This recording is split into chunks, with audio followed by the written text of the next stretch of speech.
The Spin-off Podcast Network. This is Kiwi is back for a brand new season with more inspiring kōrero from special guests including rugby player, father and role model TJ Perenara. My family bring me joy. Rugby brings me joy too, but it's not the same joy as my family brings me. And global dancer and choreographer Kirsten Dodgem. For some reason, people think I'm very intimidating. Listen to the new season of This is Kiwi, brought to you by the Spin-off Podcast Network in collaboration with KiwiBank. Available now wherever you get your podcasts.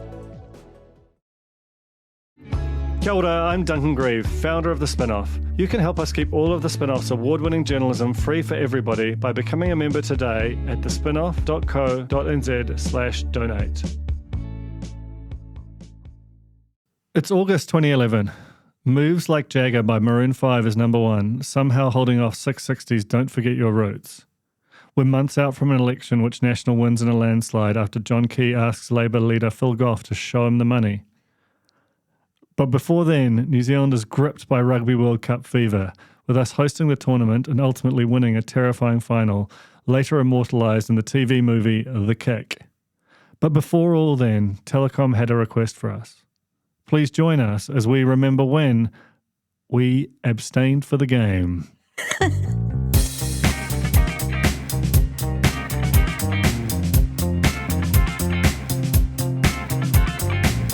Kia ora and welcome to the Real Pod. Just me and Jane Yee here. Very excited about this one for some reason. It's me continuing my Remember When Sports series. No one asked for it, but here we are. And I think this is actually a real classic of the kind of last of the monoculture, when the whole country could be gripped by something as inconsequential as a new TV ad campaign. I at least remember this one. This was big news. Like as researching it, it was covered in Forbes. Like it was a big conversation in the advertising industry globally because the ad was made by Saatchi and Saatchi's. But I should really explain what actually happened, should I? Yeah, I've been calling it abstain from the game, which I've now realised 12 years later is incorrect. It's abstain for the game. Yeah, we have been making fun of you for the whole decade when you've been banging on about it. I could feel it. So Telecom... This is Telecom, which is now called Spark. They were basically the biggest brand advertiser in the country. Had a total monopoly on telecoms. I mean, Vodafone were around, but Telecom was like the one. Did it used to be a state-owned? It was a state-owned enterprise, sold off under the fourth Labour government. I could do a whole Remember When on that right off the top of my zone. But whole series even. Could do, would love to. So, but basically, that was kind of, they were almost the original Air New Zealand with Air New Zealand, what Air New Zealand's safety videos have become. Telecom ad campaigns were previously. You'll remember the Spot the Dog campaign in the 90s, which actually my uncle, shout out H, was a key part of. But basically, whatever they did it was just kind of automatically pop culture. So when they dropped a new campaign, it was going to be covered. It was going to be discussed. And this one was timed for the Rugby World Cup. You know, I assume they were an official sponsor of it because they passed special legislation like to stop people kind of doing any kind of ambush marketing. So you'd already paid a huge fee just to be able to do this. And they put out this campaign called Abstain from the Game. Oh my God, I just did it. Abstain from the game. You basically have to stop fucking for 6 weeks. You have to. You have to if you want to support our boys when they try and break. Remember, in 2011, we had endured like over 20 years of heartache since the original 1987 Cup victory. We had the 2007 quarterfinal loss to France. We had the we were just broken at this point, and we were just so stressed out as a country. And it was on our home ground. We had to make it count. We had to do everything. If we can't win here, we just basically have to, export the All Blacks to a different country. Totally. And obviously the team have been training, the coaches have been working their hardest to make sure that we don't embarrass ourselves. But what could we do? The punters, the fans, the entire country, what could we do as a nation to show our support? We could, at the very least we could do is stop doing it with each other. Yeah. And the crazy part is, So many things had to be folded into this, right? Like, this was around the period when there was some kind of, I don't know whether it was pseudoscience or real science, but basically this idea that male athletes, as I recall, they needed to abstain from sex to build up their performance so they could have this crazy animal intensity, and footballers would famously do it ahead of the World Cup. And it was can we presume then that the All Blacks' lack of World Cup stunning performances were because they were doing too much of the sex? Chronic rooters. Yeah, okay. I think so. But obviously that was the implication, was that they're having to go without so they can win us the cup. We should do it in solidarity or something like that. So the whole concept is preposterous and clearly tongue-in-cheek. But I think because we were so stressed out, we just went completely ballistic. Like, and the crazy thing is, so this big was immediately front page news. It was Fronted by Fitzy, eh? Well, I want to talk about the ad, the creative in a bit. I want to focus on the furore initially, because you need to understand the intensity of it and then contrast it with what the object was.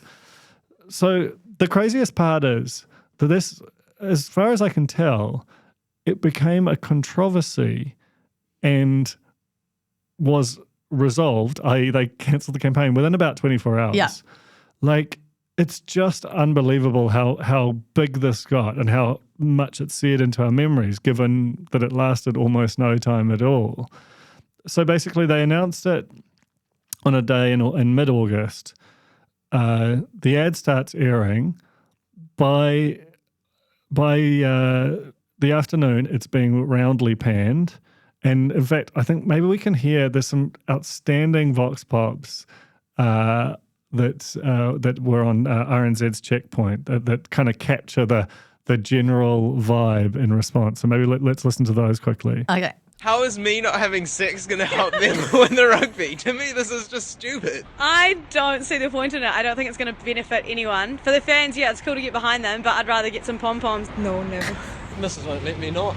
Maybe I won't have that, but not because to support them.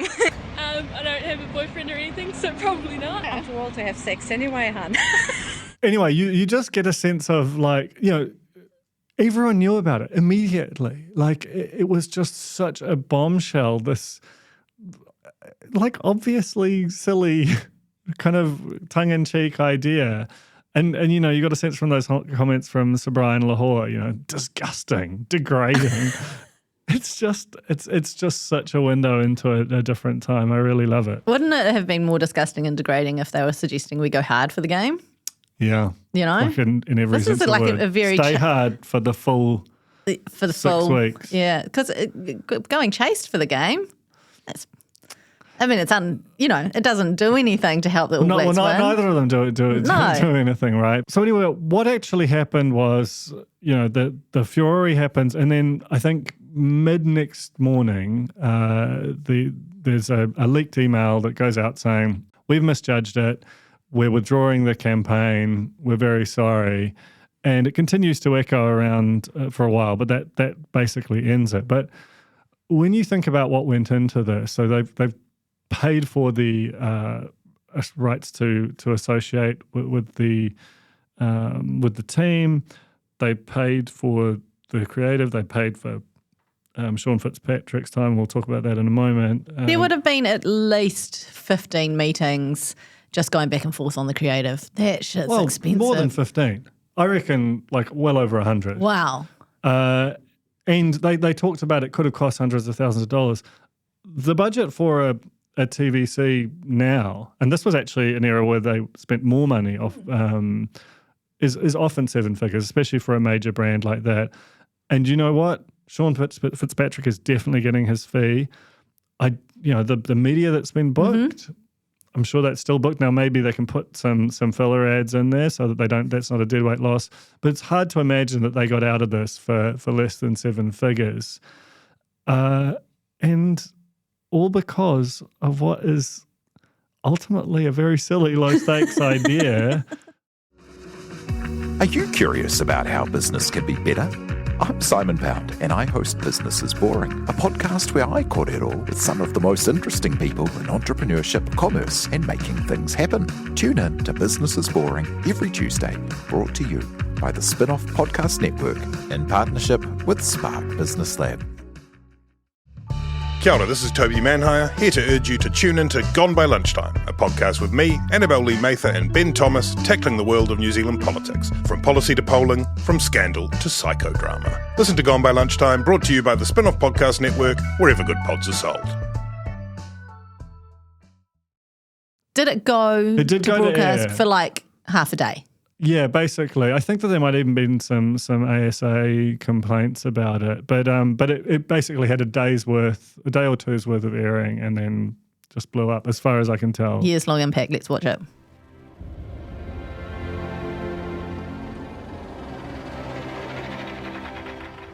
Thank you. You have taken the first step towards supporting the All Blacks in the great battle of 2011. It is New Zealanders like you that made me proud to call myself a Kiwi. Selflessly stepping out into the bed chambers of this fine country, throwing aside your natural instincts and your lacy lingerie, standing proudly in your flannelette pyjamas and whispering, I love you, New Zealand. There's people like you who are prepared to lie down and do absolutely nothing for 6 long weeks that will help this beautiful country of ours fulfill its destiny. Go forth, wearing your pledge band with pride, averting your eyes from temptation and shouting from the rooftop, abstain for the game.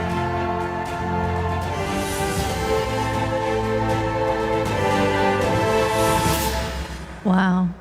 What is that little go-kart dodge? What was that? It's a dodgem. Yeah, but it looks like a hand. Yeah, it's okay, so let's just go through all that's strange about it, right? The read from Sean Fitzpatrick.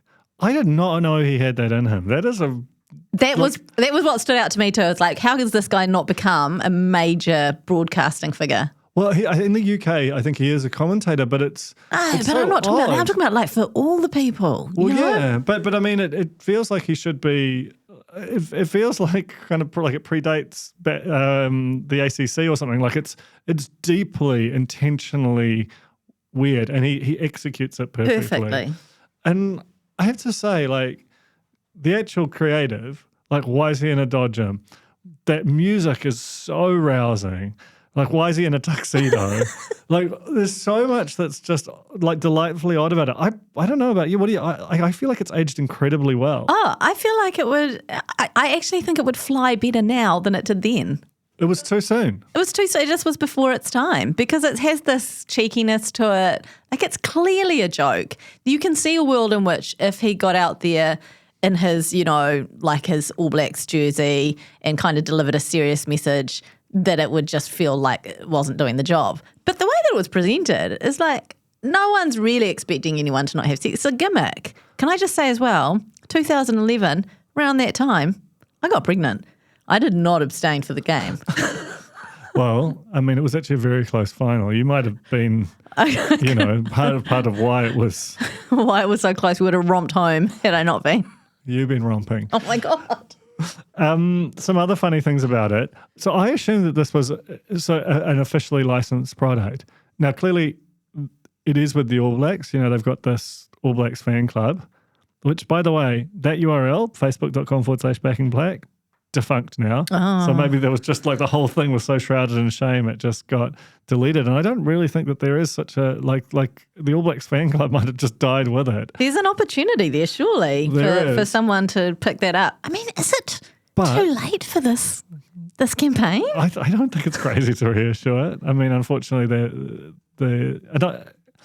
they're not called Telecom anymore. But the other thing that's really interesting is they talk about the great battle of 2011. They don't talk about the Rugby World Cup. So they didn't have they weren't an official partner of the tournament. So they're having to, there was all kinds of like coy language you had to use to get around the very intense legislation that we put out around it. And clearly that was part of it. And you can imagine that the RWC and all sports tournaments have such dry, boring advertising that would never have made it through. It's kind of impressive that any All Black sponsor was able to do something like that. And it might have been that it's scared everyone away from ever making anything interesting again, because now it's just like 3 lads with a Powerade bottle or an Uber Eats delivery, and it's just very boring all the time. Very clever how they do those ads, though, I have to say, the Uber Eats ones, because your name comes up at the bottom. Have you noticed that? Oh, they got the personalisation. They've got personalisation on. I'm TVNZ like, Plus. these All Blacks are talking to me, and then I'm ordering some Uber Eats. I mean, it just works. But I think an abstain from the game that was personalised, abstain for the game that was personalised could be. I'm confident I'll be abstaining for the game this Rugby World Cup. And what about abstaining from the game? Have you been watching any? Nah, so both. So I'm really hedging my bets here. Cover it all. Cover it all. So in the aftermath, there was a, there was a lot of, people were shocked that it had happened. There was an interview with Jill Brinston, who's actually Amber Easby, the spin-off CEO's former boss. She was quoted in one of the stories as saying, they've used a challenger idea where you think, we've got nothing to lose, let's do something controversial. Challenger brands might be quirky or tongue-in-cheek. The thing is, Telecom's brand isn't that. We want them to be one of the big, solid, faithful, trustworthy brands. I do think there's something in that is, it, as much as anything, it was like, why is Telecom doing that? Telecom and the All Blacks didn't feel like the right vehicle for that idea, and I think there is something in it. But the thing that shocked me the most was, because this was, I think, probably the biggest, certainly that I can recall, the biggest failure to launch of a big brand campaign this century in New Zealand, that Telecom didn't just ditch Saatchi's, because obviously they had to sign off on it, but part of what you pay your creative agency for is to be smart enough to know when something, to kind of research the market, test out the waters, all that kind of stuff. See how it's going to land. But they stayed with them, at least until like the rebrand was run through Saatchi's, and also remember the Gig and Air campaign? Like it was I think it was around the time that ultra-fast broadband started to be quite widespread, and it was something about like that. It was honestly, I think that was a way worse campaign. Like I think you could get your town connected to the internet, or I don't know. It was just a muddled situation. But to me, this, with hindsight, wasn't the disaster that it's remembered as, but it actually like a brave, kooky thing that, like you said, just ahead of its time. Ahead of its time. Now, the time is right. Do it now, or don't do it now, as the case may be. There was merch as well, wasn't there? I think there was. There were like little rubber rings or something, because he was wearing one. Yeah. The little black rubber ring. Just to be worn on the finger, just to be clear. To signal your intention to stay pure, unbesmirched by the act. Can you imagine if the campaign ran and people took it really seriously, how empty the bars would be? Because you wouldn't want to open yourself up to temptation. It's dangerous. It could have actually been pretty bad for the economy. Totally. Yeah. Well, I mean, there's the whole thing of, if the All Blacks win a Rugby World Cup in election year, basically it's a huge boost to the incumbent. Right. Do we need to get Bernard on the phone? Not this time. We'll leave Bernard alone for now. But yeah, just an amazing moment. I remember it very fondly, and thanks. Thanks for remembering with us. With us. Thank you. Thank you. Kia ora, I'm Alex Casey, Senior Writer at The Spinoff. We wouldn't exist without the ongoing support of our generous members. If you're able to, you can make a donation at thespinoff.co.nz/donate. Kia ora e te iwi, Te Aihe Butler here, podcast manager at The Spinoff. If you enjoy listening to our podcasts, consider supporting our mahi by signing up to become a Spinoff member at thespinoff.co.nz/donate. The Spinoff Podcast Network.